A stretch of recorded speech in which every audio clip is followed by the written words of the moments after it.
দক্ষিণ দিনাজপুর ভারত বাংলাদেশ সীমান্ত লাগোয়া দক্ষিণ দিনাজপুর জেলার বুনিয়াদপুরের সুস্বাদু মধু গুজরাটে পাড়ি দিল। মূলত জেলার বুনিয়াদপুরের বংশীহারি ও বুনিয়াদপুরের মধু ভিন রাজ্যের পাড়ি দিল। বংশীহারি ব্লক এবং বুনিয়াদপুর এলাকার বিভিন্ন স্থানের মাঠের সর্ষে ক্ষেতগুলিতে গেলেই চোখ পড়বে সারিবদ্ধ করে রাখা বাক্স।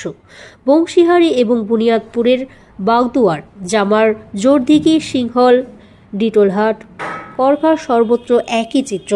সোমবার সকালে এলাহাবাদ পঞ্চায়েতের জামারে এক মাঠে গিয়ে দেখা গেল ডিটেলের এক তরুণ ইশাহাক আলী অপু তার কর্মচারীদের নিয়ে বাক্স থেকে মধু সংগ্রহ করছেন।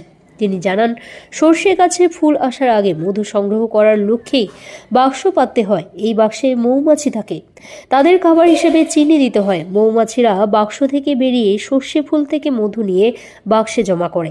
আমরা প্রতি সপ্তাহে একবার বাক্স থেকে মধু সংগ্রহ করি। আমি গত বছর থেকেই এই ব্যবসায় নেমেছি। মুর্শিদাবাদ, নদিয়া এবং দক্ষিণ 24 পরগনা জেলার অনেক মধু ব্যবসায়ী আমাদের এলাকার বিভিন্ন মাঠে মধু সংগ্রহের উদ্দেশ্যে বাক্স পেতেছেন। এই বিপুল পরিমাণ মধু গুজরাটের এক ব্যবসায়ী আমাদের কাছ থেকে পাইকারি দরে কিনে নিয়ে যান। সারা বছর অন্য ব্যবসা করলেও এই শীতকালে মধু সংগ্রহের ব্যবসা করে লাভে মুখ দেখেছেন ব্যবসায়ীরা।